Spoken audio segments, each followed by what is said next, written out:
मी कुंभार नीता, पदवीधर शिक्षिका जीपकन्या प्रशाला उस्मानाबाद। या देवी सर्वभूतेषु विद्यारूपेण संस्थिता, नमस्तस्यै नमस्तस्यै नमस्तस्यै नमो नमः। शारदीय नवरात्र महोत्सवाच्या या पावन प्रसंगी गटशिक्षण कार्यालय पंचायत समिती उस्मानाबादच्या आदरणीय गटशिक्षणाधिकारी श्रीमती रोहिणी कुंभार मॅडम यांच्या संकल्पनेतून राबवला जाणारा संवाद नवदुर्गाशी हा कार्यक्रम आपण या ठिकाणी सादर करीत आहोत। आणि या कार्यक्रमात मी जिल्हा परिषद उस्मानाबाद माध्यमिक शिक्षण विभागच्या उपशिक्षणाधिकारी श्रीमती गायकवाड मॅडम यांचं स्वागत करते। नमस्कार मॅडम। नमस्कार। आदरणीय गायकवाड मॅडम यांच्याशी आज आपण संवाद साधणार आहोत। मॅडमचं शिक्षण MSc ऍग्रीकल्चर राहुरी या विद्यापीठातून झालेलं आहे। तसंच MPSC स्टेट सर्व्हिस द्वारे त्यांची निवड आणि प्रथम पोस्टिंग हे उस्मानाबाद याच ठिकाणी झालेलं आहे। तर मॅडमशी संवाद साधताना मी प्रथम त्यांना त्यांच्या शैक्षणिक प्रवासाबद्दल विचारू इच्छिते। सर्वांना माझा नमस्कार। मी सर्वांना नवरात्रीच्या खूप खूप शुभेच्छा। माझ्या शैक्षणिक प्रवासाबद्दल सांगायचं झालं तर मॅडम, माझं 1ली ते 7वी पर्यंत शिक्षण जिल्हा परिषद प्राथमिक शाळा खुनेश्वर येथे झालंय। माझं 8वी ते 10वी पर्यंत शिक्षण इंदिरा कन्या प्रशाला मोहोळ येथे झालंय। माझी 11वी 12वी मोहोळलाच नेताजी ज्युनियर कॉलेजला झाली। त्यानंतर मी ऍग्रीकल्चर करायचा डिसिजन घेतला।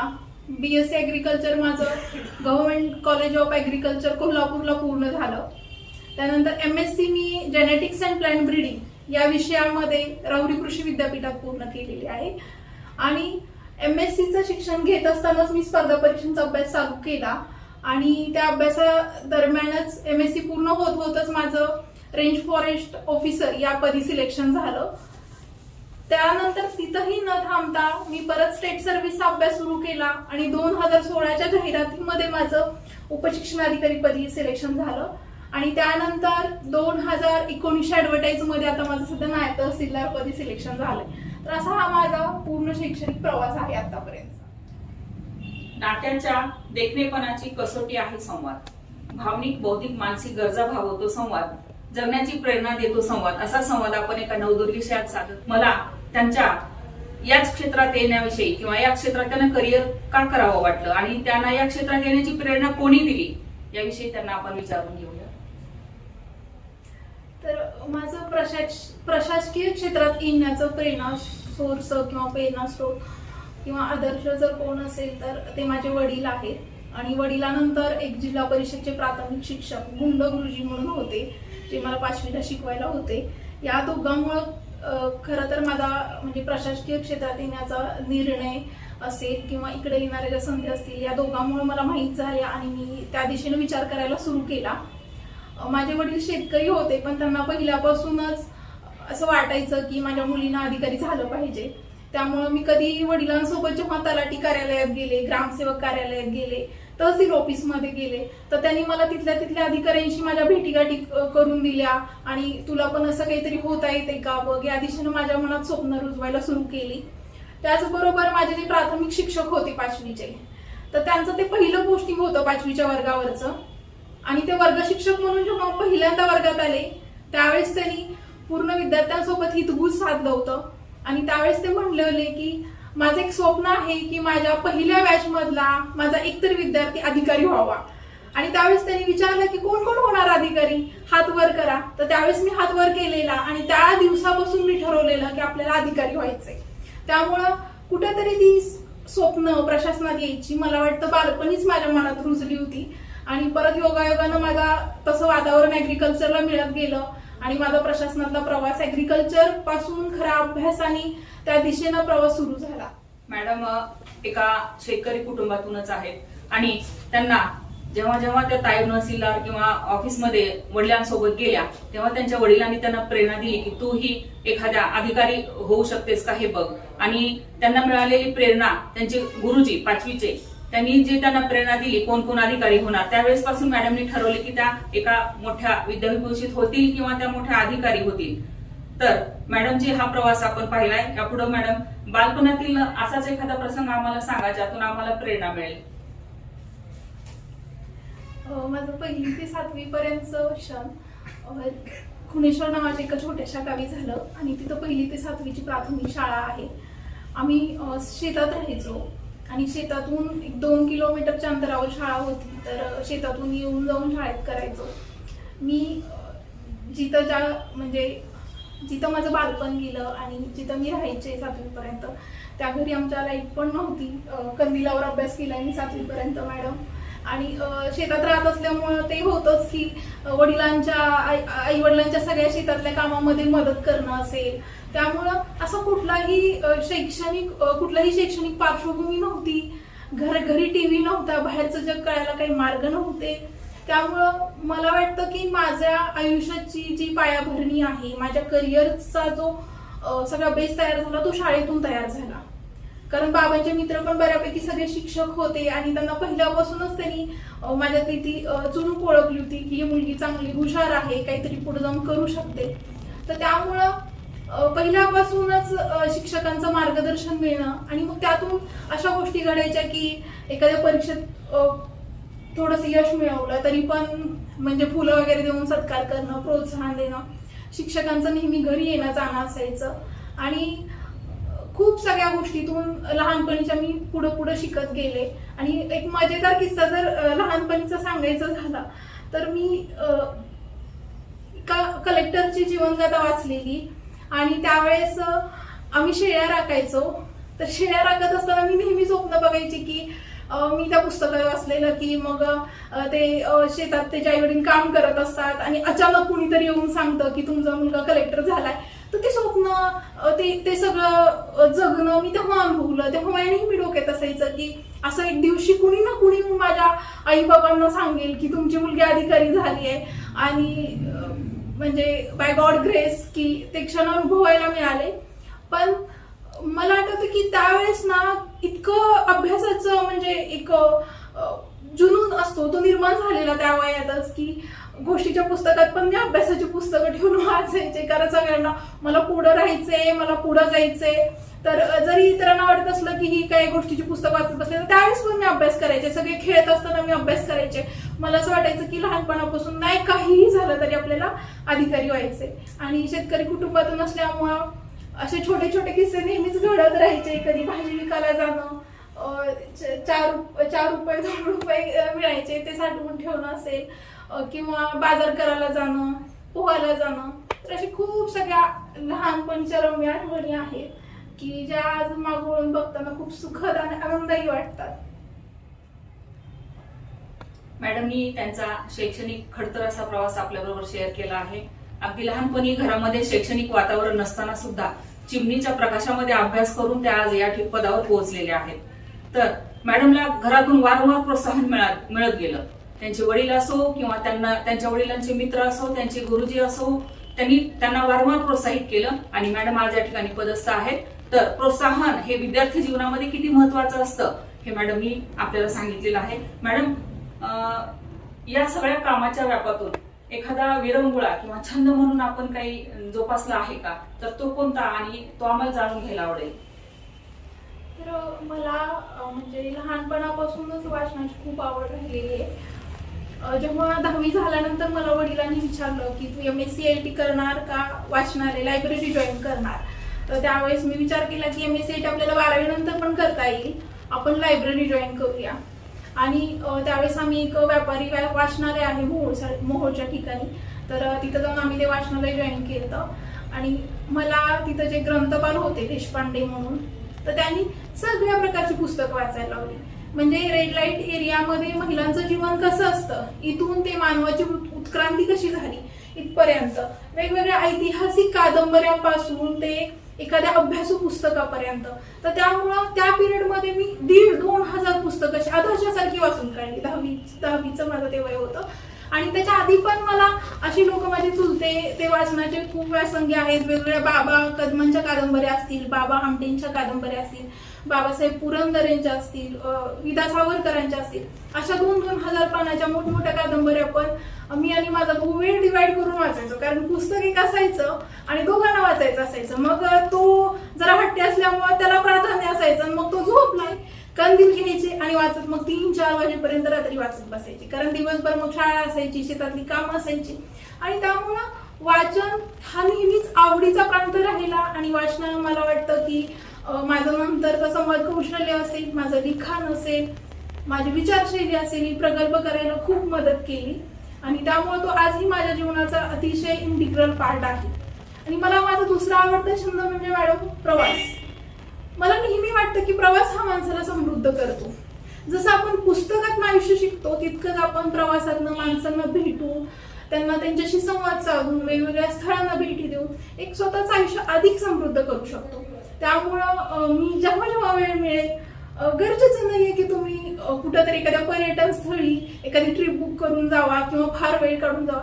मला जसा वेळ मिळेल मी माझी स्कूटी काढेल, सायकल काढेल, एखाद्या शेताच्या कडेला फिरून येईल किंवा जवळच एखादं छोटंसं ऐतिहासिक ठिकाण असेल तर तिथे जाऊन काही नवीन शिकायला मिळते, काही एक्सप्लोर करेल, लोकांशी संवाद साधेल, त्यांचं कल्चर काय आहे, त्यांचं तिथलं फूड कल्चर काय आहे, त्यांचं स्वतःचं ट्रॅडिशनल कल्चर काय आहे, तिथलं शैक्षणिक पार्श्वभूमी काय, तर त्यांचे वेगवेगळे सोशल अस्पेक्ट, आयुष्याचे वेगवेगळे अंग मला प्रवासातून शिकायला मिळतात. त्यामुळं जितकं शक्य आहे तेवढा मी प्रवास करेन भविष्यात पण. आणि माझं स्वप्न आहे की ऍटलिस्ट मी पूर्ण भारत तरी मला फिरून झाला पाहिजे. त्यामुळे वाचन आणि प्रवास असे हे माझे दोन महत्वाचे छंद आहेत. वाचाल तर वाचाल हा महत्वाचा छंद मॅडमनी जोपासलेला आहे. त्याचबरोबर प्रवास करणे हाही त्यांचा दुसरा एक छंद त्यांनी सांगितला आहे. मॅडमने अगदी अभ्यासाच्या पुस्तकामध्ये गोष्टीची पुस्तकं ठेवून वाचलेली आहे. आजकालची मुलं आपण पाहतो की अभ्यासाच्या पुस्तकामध्ये गोष्टीची पुस्तकं किंवा मोबाईल ठेवून ते पाहत बसतात, पण मॅडमनी गोष्टीच्या पुस्तकामध्ये अभ्यासाची पुस्तकं ठेवून त्या काळी अभ्यास केलेला आहे. त्यांनी त्यांचं वाचन आणि प्रवास करणे, प्रवासातून सुद्धा त्यांनी अनेकांशी संपर्क साधून त्यांच्या गरजा, त्यांची दुःख सुख वाटून घेतलेली आहेत. दोन्ही छंद मॅडम अगदी आवडीने जोपासत आहेत. यानंतर मॅडम तुमच्या आयुष्यामधला एखादा सुखद असा प्रसंग आम्हाला शेअर करा. माझ्या आयुष्यातला आतापर्यंतचा सगळ्यात सुखद क्षण हाच होता की माझी एमपीएससीतनं माझं सिलेक्शन होणं. त्याच्या आधी पण माझी शैक्षणिक प्रवास खूप चांगला राहिलेला आहे. मी कॉलेजमध्ये पण पहिल्या तीन विद्यार्थ्यांमध्ये असायचे. नंतर MSc ॲग्रिकल्चरला जे एंट्रन्स एक्झाम असते त्याच्यामध्ये मी पूर्ण ॲग्रिकल्चरमध्ये महाराष्ट्रात मुली पहिली होते, हॉर्टिकल्चरमध्ये ऑल इंडिया सेकंड होते मी. तर अशा पद्धतीने आणि जेनेटिक्स आणि प्लांट ब्रीडिंग नावाचा डिसिप्लिन पण फार सगळ्यात ॲग्रीमधला टॉपेस्ट डिसिप्लिन समजला जातो, तो मिळवला. तिथंही मला युनिव्हर्सिटी मेरिट स्कॉलरशिप होती. मी डिसिप्लिनला पण नेहमी टॉपर राहिलेले. सुखद क्षण तोच होता जेव्हा की आपण काहीतरी कमवलंय आणि स्वतःच्या पायावर आज उभी आहोत. ही जी फिलिंग असते ना ती सगळ्यात सुखद अनुभव देणारी असते असं वाटतं. आणि त्यामुळं जेव्हा माझं पहिल्यांदा सिलेक्शन झालं फॉरेस्ट ऑफिसर या पदी, रेंज फॉरेस्ट ऑफिसर, 2016ला रिझल्ट लागलेला. आणि मला आठवतंय त्या दिवशी मी रात्रभर झोपलेच नव्हते. म्हणजे डोक्यात इतके विचार चालू होते. मला वाटतं की ती रात्र खरं तर शांत झोपायची होती, पण झालं उलट. डोक्यात एवढे विचार आणि मागचा इतका प्रवास जो बरेच अप अँड डाऊन्स होते, आर्थिक अडचणी होत्या आणि त्याच्या पुढेही जाऊन बरेच कौटुंबिक आयुष्यातले पण प्रश्न होते, मोठमोठे चॅलेंजेस आलेले, आईचं आजार पण होतं. आणि ह्या सगळ्या गोष्टींमधून पुढे येत असताना तो सगळा प्रवास त्या एका रात्रीत मला आठवत होता. त्यामुळे रात्रभर मी झोपले नाही, सगळ्यांचे फोन चालू होते. आणि मला वाटतं की जे म्हणतात ना एमपीएससीत की एक रात्र तो एक क्षण तुमचं आयुष्य बदलून टाकतो. आणि खरंच तो क्षण आयुष्य बदलून टाकतो, समाजाचा, लोकांचा आणि आपला स्वतःचाही स्वतःकडे बदलण्याचा दृष्टिकोन त्या क्षणाला खूप बदलून जातो. आणि माझ्यासाठी तो टॉप मोस्ट आनंदाचा हॅपीनेस एक्सपिरियन्स होता. आणि घरचे पण सगळे खुश होते की मुलगी ऑफिसर झाली. त्याच्यानंतर मला सलग 3 पदं मिळाली, पण तो जो माझ्या पहिल्या पदाचा तो एक्सपिरियन्स होता आणि त्या क्षणाच्या ज्या भावना होत्या त्या मला आज पण शब्दात व्यक्त न करता येणे इतक्या मोठ्या आहेत. आणि त्यानंतर माझ्या गावकऱ्यांनी, पुणेश्वर माझं जे छोटं गाव होतं तिथं सगळ्यांनी मोठा सत्कार ठेवलेला.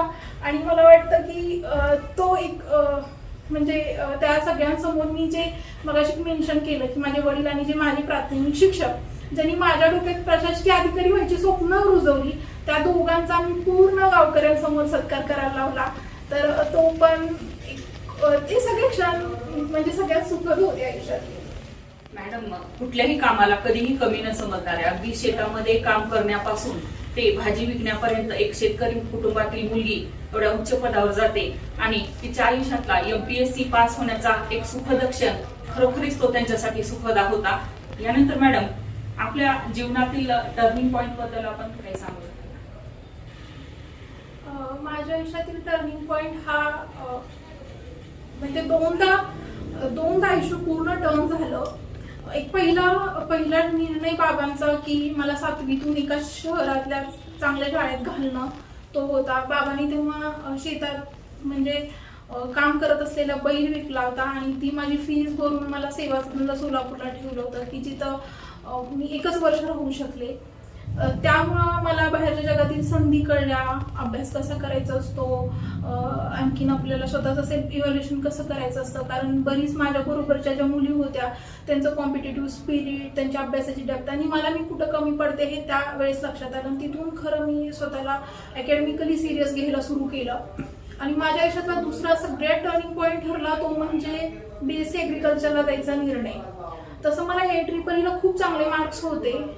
मी इंजिनिअरिंगला एखादं चांगलं कॉलेज मला मिळू शकलं असतं, पण तेव्हा पण फी पेईंग कपॅसिटी नसल्यामुळं मला एक तिथंच कृषी केंद्र आहे जवळ, त्या कृषी केंद्रातली एक ज्युनियर रिसर्च असिस्टंट यांची आमच्या बाबांची ओळख झाली. मग आम्ही इंटरॅक्शन केलं तर त्यांनी सांगितलं की ॲग्रिकल्चरला मुलींना शिक्षण फ्री आहे आणि तुम्हाला काही फार खर्च होणार नाही, हॉस्टेल फ्री असतं, बाकीचं सगळं गव्हर्नमेंट. ते आमच्या आर्थिक कॅपॅबिलिटीमध्ये बसणारं होतं आणि त्यामुळे मी गव्हर्नमेंट कॉलेज ऑफ ॲग्रिकल्चरला ऍडमिशन घेतलं आणि मला वाटतं की तो सगळ्यात राईट डिसिजन ठरला माझा. तिथं गेल्यानंतर मला जे फ्रेंड सर्कल मिळालं, जे सिनियर मिळाले, जे ज्युनियर मिळाले, ते सगळे असे कॉम्पिटेटिव्ह करणारे, स्पर्धा परीक्षांचा अभ्यास होतो कृषी विद्यापीठामध्ये, कृषी कॉलेजेसमध्ये, तर तो ग्रुप मिळाला आणि त्यामुळे माझं अर्ली प्रिपरेशन त्या दृष्टीनं सुरू झालं आणि त्यामुळं प्रशासकीय पदांना गवसणी घालणं सोपं झालं. मला सांगायला चांगलं वाटतं की आम्ही 7 जण मैत्रिणी होतो आणि आज 7च्या 7 जण अधिकारी आहोत. तर त्यामुळे ते वातावरण कृषी कॉलेजेसमध्ये आणि तो खरंच आयुष्यातला खूप मोठा टर्निंग पॉईंट ठरला. मॅडमच्या आयुष्यातला टर्निंग पॉईंट त्यांनी BSc ला ऍडमिशन घेणं आणि ॲग्रिकल्चरमध्ये पदवीधर होणं हा सांगितलेला आहे. आणि त्यांच्या ज्या 7 मैत्रिणीविषयी त्या सांगतायत त्या 7ही दुर्गाविषयी जाणून घ्यायची माझी इच्छा आहे. त्या आज कुठल्या पदावर आहेत हे त्यांनी आपल्याला हितगुज करावं.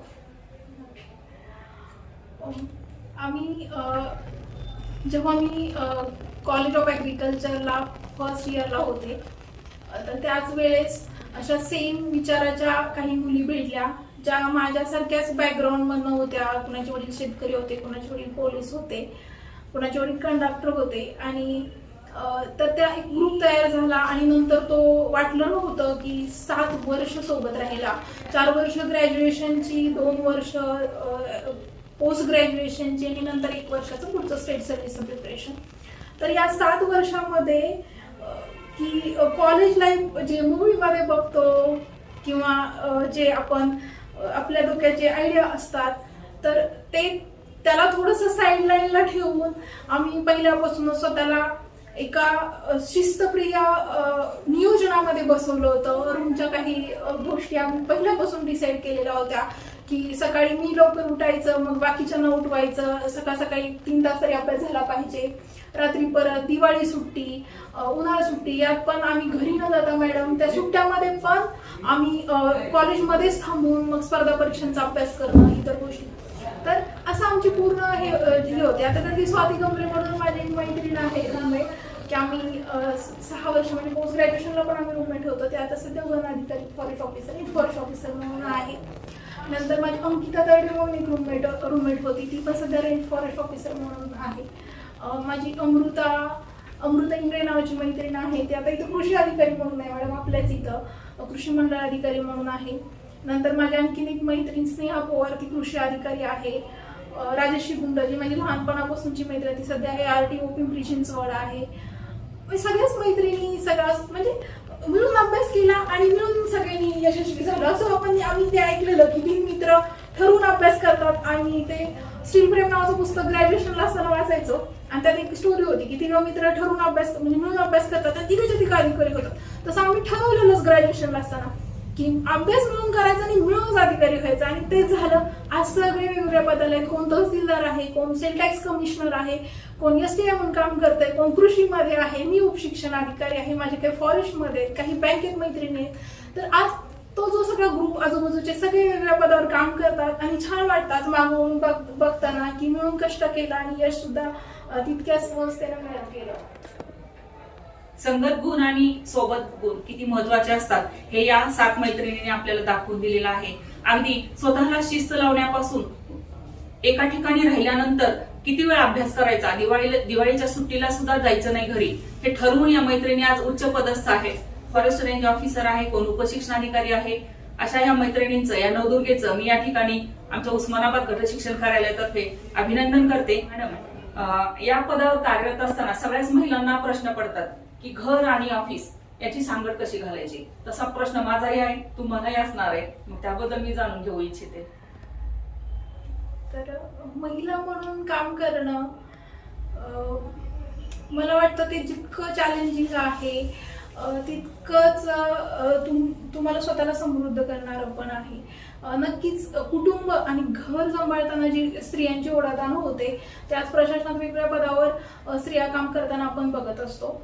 कुटुंब जितकं महत्वाचं आहे तितकंच करिअर महत्वाचं आहे, करिअर जितकं महत्वाचं आहे तितकंच कुटुंब महत्वाचं आहे. त्यामुळे दोन्हीतला समतोल साधता येणं, दोन्हीतला गोल्डन मीन साधता येणं हे सगळ्यात महत्वाचं चॅलेंज आहे. आणि तो सुवर्णामध्ये ज्याला जमला ना त्याला गोष्टी सोप्या जातात.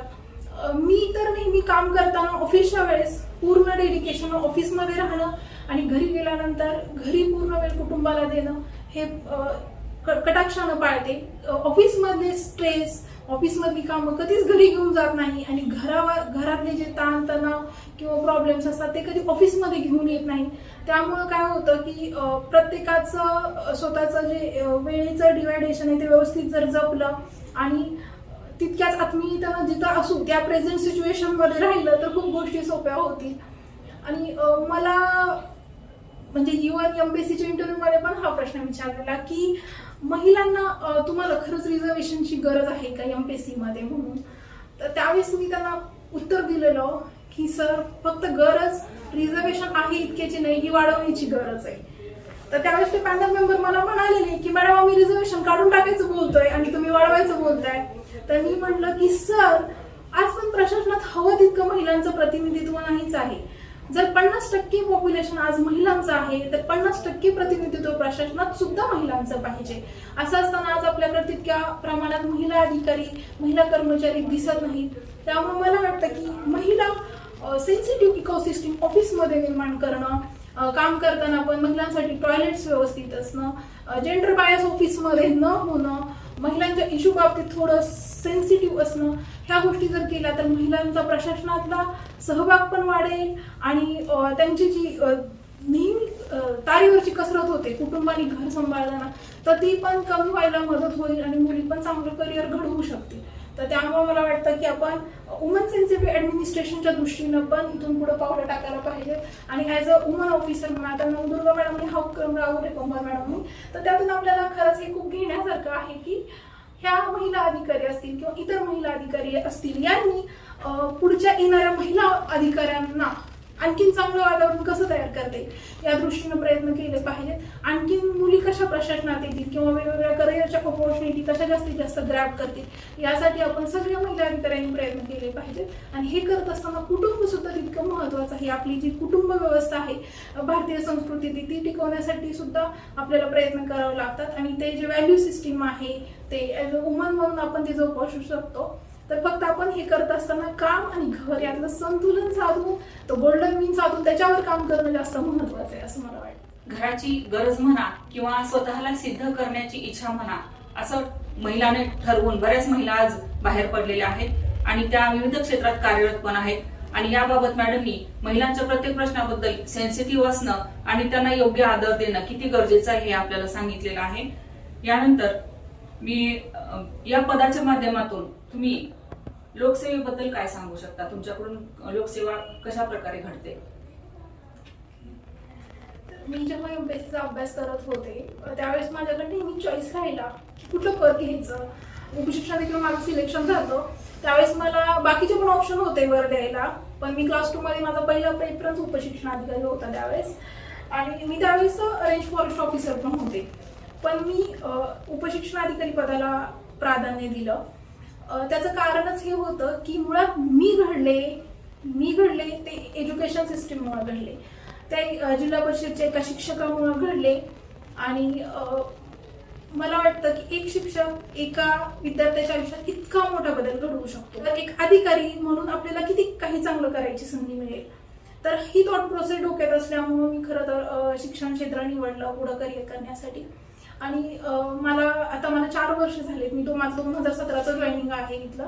तर या 4 वर्षामध्ये माझे एक्सपिरियन्स इथले खूपच छान राहिलेले आहेत.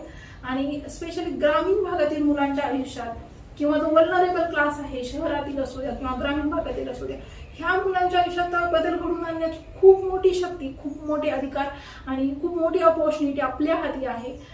ॲज अ शिक्षण क्षेत्रातील शिक्षक असू द्या, शिक्षण क्षेत्रातील क्लर्क असू द्या, नाहीतर अधिकारी असू द्या, त्या प्रत्येकाच्या हातात यांना सगळ्यांना घडवण्याची ताकद आहे. आणि मला वाटतं की जर पॉवर्टीच्या वर आणण्यासाठी त्या कुटुंबाला किंवा त्याच्या आजूबाजूच्या समाजाला जर कुठलं शस्त्र असेल तर ते शिक्षण आहे. आणि त्यामुळे इथं काम करत असताना मला नेहमीच खूप वेगवेगळ्या गोष्टीवर काम करण्याची आणखीन पण इच्छा आहे. आतापर्यंतचे एक्सपिरियन्स मला वेगवेगळे ॲक्टिव्हिटीजर भेटत गेले, ज्याने वेगवेगळे शिक्षण क्षेत्रात प्रयोग केले. आज मी माझ्या वेळेसची जिल्हा परिषद शाळा आणि आजची जिल्हा परिषदेची शाळा बघते तर खूप फरक आहे. आपण टेक्नोसेविक होत चाललोय. आपण हळूहळू डिजिटलायझेशनच्या दृष्टीनं पुढे पावलं टाकतोय. आपल्या लर्निंग टीचिंग मेथडॉलॉजीज बदलत चाललेत वेळेनुसार. आणि आणखीन आपल्याला खूप काम करायची गरज आहे. आपण करतोय आणि नक्कीच म्हणजे एज्युकेशनला खूप चांगलं इंडियामध्ये फ्युचर असेल अशी मी अपेक्षा व्यक्त करते. ग्रामीण भागातील विद्यार्थ्यांबद्दल मॅडम मध्ये अतिशय आस्था आहे आणि ती आस्था त्यांनी जपलेली आहे. त्या स्वतः ग्रामीण भागातूनच आहेत. त्यांचं कुटुंब पण शेतकरी कुटुंबातून त्या आहेत आणि कुठल्याही कामाला त्या कधीच कमी समजत नाहीत. मॅडम, या क्षेत्रात जर तुम्हाला संधी मिळाली नसती तर तुम्ही दुसरं कुठलं क्षेत्र निवडू इच्छित होता? मी जर म्हणजे प्रशासनात नसते आले तर मी नक्कीच कृषी शास्त्रज्ञ झाले असते. कारण माझं कृषीमधलं अकॅडमिक चांगलं राहिलेलं आहे. माझे वडील स्वतः शेतकरी आहेत. मी मागं सांगितलं तसं मी स्वतः शेतीत काम केलेलं आहे. त्यामुळे निसर्गाबद्दल, शेतीबद्दलची ओढ बालपणापासूनच मनात रुजलेली आहे. त्यामुळं प्रशासन नसतं तर नक्कीच एखादी चांगली शेतकऱ्यांना एखादी व्हरायटी डेव्हलप करून दिली असती किंवा एखादा विस्तारमध्ये चांगलं संशोधन केलं असतं, केविकेमध्ये एखादं चांगलं काम केलं असतं. तर माझा बी प्लॅन तोच होता. आणि मला वाटतं की अभ्यास करणाऱ्या प्रत्येकाने बी प्लॅन ठेवला पाहिजे. कारण स्पर्धा परीक्षाची अनसर्टनिटी आहे त्याचा. म्हणून मी स्वतः पोस्ट ग्रॅज्युएशन केलं आणि ते अतिशय चांगल्या डिसिप्लिनमध्ये आणि उत्कृष्ट मार्कांनी केलं, ज्याच्या की माझं इकडं नाही सिलेक्शन झालं तर माझ्या हातात एक अपॉर्च्युनिटी शिल्लक राहिली पाहिजे. तर मॅडम, मी जर इकडे नसते आले तर मी नक्कीच आज ॲग्रीमध्ये राहिले असते, कृषीमध्येच काम केलं असतं. या क्षेत्राऐवजी मॅडमनी ॲग्री क्षेत्र निवडलं असतं असं त्या म्हणतायत. आणि त्यांनी त्यानुसार अभ्यासही केलेला होता. त्या काळामध्ये विद्यार्थ्यांना त्यांनी प्रेरणा दिली की एकाच वेळी 2 ऑपॉर्च्युनिटी तुम्ही आयुष्यामध्ये नेहमी ठेवा. मॅडम, भावी आयुष्यातील प्लॅनिंग बद्दल तुम्ही काही सांगू शकाल का? माझा म्हणजे पुढं मी आणखीन अभ्यास करते क्लास 1 साठी. तर चांगलं क्लास 1चं पद मिळालं तर नक्कीच आवडेल. आणखीन म्हणजे उच्च पदस्थ ठिकाण तिथून आणखीन तुम्हाला जास्त एरिया, जास्त कार्यक्षेत्र आणि जास्त मोठी अपॉर्च्युनिटी मिळते काम करायची. तर ते आहे. परंतु सध्या माझं एज्युकेशनमधलं विजन म्हणसाल तर मला वल्नरेबल स्टुडंटसाठी काम करायचंय. हे माझं सगळ्यात पहिलं प्राधान्याचा विषय आहे. दुसरं वाचन, जे आज मॅडम तुम्ही म्हणलात की मोबाईल असल्यामुळे आज मुलं वाचन विसरत चालले. तर मला वाटतं की वाचनाची आवड मुलांच्या पर्पजफुली जोपासली जाणं. त्यामुळे वाचनासाठी काय करता येईल, मुलांना आमंत्रण वाचनाची आवड लावण्यासाठी काय करता येईल, त्या दृष्टीनं काही एखादं प्रोजेक्ट माझ्या जिल्ह्यामध्ये मी जिथं कुठं जाईल, गट शिक्षणाधिकारी म्हणून गेले तर त्या तालुक्यामध्ये त्या जिल्ह्यामध्ये असा एखादा प्रोजेक्ट राबवता येतोय का, त्या दृष्टीने मी विचार करते. तिसरं, माझं व्हॅल्यू एज्युकेशनवर काम करायचं. मला आज वाटतं की आज इंटरनेट सारखे सोर्स जेव्हा मुलांच्या हातात आहेत त्यावेळेस मुलांच्या थॉट प्रोसेसवर कंट्रोल ठेवणारं कोणी राहिलेलं नाहीये. त्यांच्या हातात इमेन्स सोर्स आहेत आणि त्यामुळे मुलं चुकीच्या पद्धतीने विचार करणं किंवा चुकीच्या संस्कारात, चुकीच्या एन्व्हायरमेंटमध्ये पुश होत आहेत. त्यामुळे आज आपण बघतोय की छोटी छोटी मुलं सुसाईड करतायत, पॉर्न सारख्या वेबसाईट बघतायत, सेक्शुअल अब्युजेसमध्ये आहेत, मोठमोठ्या क्रिमिनल ऑफेन्सेसमध्ये आहेत. तर त्यामुळं व्हॅल्यू एज्युकेशन देणं मुलांना लहानपणापासून, जसं मुलांना अबकडं येतं का किंवा त्यांना गणित सोडवता येतं का, हे जसं बघतो तसं मुलं योग्य पद्धतीनं विचार करतायत का हे सुद्धा बघणं, हे सुद्धा आपलं प्राधान्यानं काम आहे. त्यामुळे आपण मुलांच्यात थिंकिंग हॅबिट डेव्हलप करणं, त्यांच्या पर्सनल हॅबिट डेव्हलप करणं, क्लिनिंग असेल किंवा रिलेशनशिप बिल्डअप करणं, सोशल सेन्सिटिव्हिटी, एन्व्हायरमेंट बद्दल अवेअर असणं, तर ह्या गोष्टी मुलांच्या जास्तीत जास्त इन्कल्केट कशा करता येतील हे शिक्षकांना सोबत घेऊन, मुख्याध्यापकांना त्यांच्या आयडिया वापरून आणखीन काय करता येईल का, तर या दृष्टीनं पण मी भविष्यात एखादा कार्यक्रम किंवा सगळ्यांना सोबत घेऊन असं काही एन्व्हायरमेंट आपल्या जिल्ह्यात तयार करता येते का या दृष्टीनं प्रयत्न करते. सध्या पूर्ण जग कोरोना या आजाराच्या विळख्यात आहे आणि या विळख्यात असतानाच शैक्षणिक वातावरण मात्र पूर्णपणे ऑनलाईन झालेलं आहे. त्यानुसार मुलांच्या हातामध्ये मोबाईल आलेला आहे आणि मॅडमच्या म्हणण्यानुसार मुलं अतिशय चुकीच्या वातावरणात या ठिकाणी वळली गेलेली आहेत. या कोविड पूर्व आणि कोविड कालावधीत आपल्या कामकाजामध्ये काही झालेला बदल याविषयी आपण आम्हाला सांगू शकतो. एज्युकेशन सिस्टीम आहे तीच आपली स्टॉप झालेली आहे सध्या. मी ट्रेनिंगमध्ये असताना मी वेगवेगळ्या शाळांना व्हिजिट केल्या, तिथले वेगवेगळ्या अधिकाऱ्यांनी केलेले प्रयोग, वेगवेगळ्या शिक्षकांनी केलेले प्रयोग, बोलते वर्ग, क्लासेस, बोलती विद्यार्थी, हे सगळं बघितलं. आणि तो कोविड नंतर मी जेव्हा शाळांना व्हिजिट करते ना, तर मला एक ती सुस्तावस्था आल्यासारखी वाटते आणि ती सगळ्यांच्यातच आहे. सिस्टीम मध्ये आहे, आपल्या विद्यार्थ्यांमध्ये आहे, आपल्या शिक्षकांमध्ये आहे, आपल्या अधिकाऱ्यां, सगळ्यांनी सुस्तावस्था आल्यासारखी झाली. कारण मधला तो 1-2 वर्षाचा जो पिरियड होता त्यात आपण शैक्षणिक प्रवाहातच नव्हतो. आपलं शाळा बंद पण शिक्षण सुरू, हा उपक्रम सुरू होता, परंतु त्यात डिजिटल चेक्स असतील, डिजिटल एज्युकेशन मध्ये ते आपण सगळ्यांनी फेस केलेले आहेत. सगळीकडे लाईट नसणं, मोबाईल नसणं, या गोष्टी, पण तरीही आपण शाळा बंद पण शिक्षण सुरू हा उपक्रम अतिशय इफेक्टिव्हली राबवलेला आपल्या जिल्ह्यामध्ये.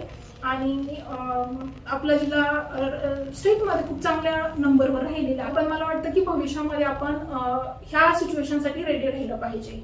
ॲज अ शिक्षण म्हणून काहीही कुठलीही सिच्युएशन आली तर आपलं शिक्षण बंद न झालं पाहिजे. याच्यासाठी काय करता येईल का हे ह्या फेजमध्ये शिकता आलं. आपण डिजिटली आणखीन इम्प्रूव्ह झालं पाहिजे. आपल्याकडे डिजिटल कंटेंट चांगलं असलं पाहिजे.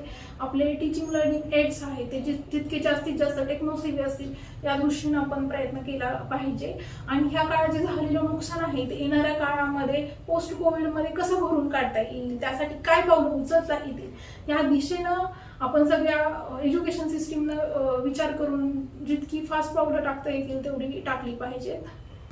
आणि मुलांना जितकं जास्तीत जास्त लवकर शिक्षणाच्या प्रवाहात आणता येईल त्या दृष्टीनं आपण सगळ्यांनी प्रयत्न केले पाहिजेत. पोस्ट कोविड मध्ये विद्यार्थ्यांशी संवाद साधून त्यांचा झालेली नुकसान भरून काढणं आणि सुस्तावलेली पूर्ण शिक्षण यंत्रणा ही परत एकदा त्यांना नवीन प्रोत्साहन देऊन कार्यरत करत राहणं असं मॅडमनी सुचवलेलं आहे. मॅडम, या संवादानिमित्त आपण आम्हाला काय संदेश देऊ इच्छिता? मला फक्त आज मी उपशिक्षणाधिकारी माध्यमिक म्हणून काम करते, तर मला या आपल्या प्लॅटफॉर्मच्या माध्यमातून आपला जो नवदुर्ग उपक्रम आहे रोहिणी कुमार मॅडम गट शिक्षणाधिकारी उस्मानाबाद यांचा, या माध्यमातून मला महिलांना, समाजाला आणि माझ्या सगळ्या शिक्षक खालच्या बांधवांना, माझ्या सगळ्या विद्यार्थी मित्रमैत्रिणींना इतकं सांगायचंय की शिक्षण हा आपला प्राधान्याचा विषय राहिला पाहिजे. आज पण आपण इंडियाचा 6% GDP आपल्या शिक्षणावर खर्च होणं अपेक्षित असताना सुद्धा आपण शिक्षणाला फार दुर्लक्षित ठेवलेले आहे. परंतु आज जर चांगले इंजिनियर घडवायचे असतील, डॉक्टर घडवायचे असतील, चांगले समाजसेवक घडवायचे असतील किंवा कुठल्याही क्षेत्रातला एखादा चांगला व्यक्ती घडवायचा असेल तर त्याचा प्रत्येकाचा पायाभूत घटक जर असेल तर तो शिक्षण आहे. त्यामुळं शिक्षणावर सगळ्यांनी लक्ष दिलं पाहिजे.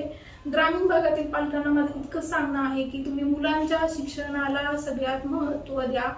कारण तुम्हाला तुमच्या परिस्थितीतून बाहेर काढण्यासाठी जर कुठलं माध्यम असेल तर ती तुमची मुलं आहेत, ते तुमचं ॲसेट आहे, तीच तुमची भविष्यातली प्रॉपर्टी आहे. छोट्याशा मोहापायी मुलांना कुठं तर कामाला लावणं, शेतातल्या एखाद्या कामात गुंतवून ठेवून त्यांना शिक्षणाच्या प्रवाहातून बाहेर ठेवणं, असं काही करू नका. आत्ताच्या तुमच्या 5 रुपयासाठी भविष्यातील तुम्ही तुमच्या सगळ्या आर्थिक स्थैर्याचं नुकसान करताय. आणि ग्रामीण भागातील आणि शहरातील पालकांनाही मला सांगायचंय की मुलींच्या शिक्षणाला कमी लेखू नका. माझा एक उस्मानाबाद मधला एक्सपिरियन्स असा आहे की मी एका जिल्हा परिषद माध्यमिक शाळेत गेले आणि तिथं मला खूप सगळ्या मुली दिसल्या. ग्रामीण भागातील शाळा होती. मग मी तिथल्या मुख्याध्यापकांना विचारलं की मुलींची संख्या एवढी, मुलं कशी काय नाही?